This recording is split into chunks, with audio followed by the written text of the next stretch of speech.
Sınıf qarşıma çıxdı. Yəni belə bir şey olduğunu ümumiyyətlə bilmirdim. Quranın bir yerdə riyazi tərəfi möcüzəsi olduğunu bilirdim, amma bu açıq şəkildə möcüzə idi. Telefon yanında. Sən şey surəsini aç. İsra 17-ci surədir. Otur bir hesablayacağıq abi bu arada. Nə yazılıb orada? İsra surəsində 50-ci ayədə.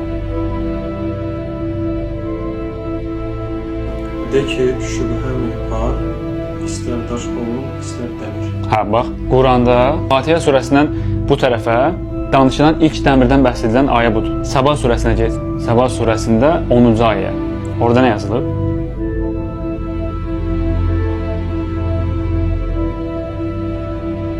Dəmiri onun üçün yumuşaq. Bura qədər əsəyir.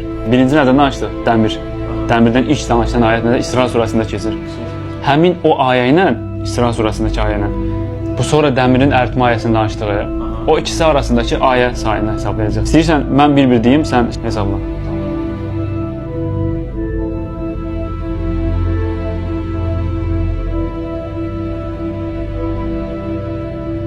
Neçə elədi? 1538. İndi görsən, nə göstərəcəm?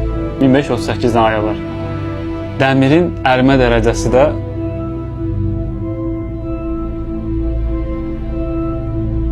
Ayələrin arasındakı olan ayə sayı. Subhanallah dərəcəsi. Dəmirin ərimə dərəcəsi. Hələ bu bir yoldur bu arada. Yəni riyazi cəhətdən bizə hesablayanı bu tapırıq. Bəlkə də aylar arasında neçə cür bizə işarət edən belə detallar var, aynən.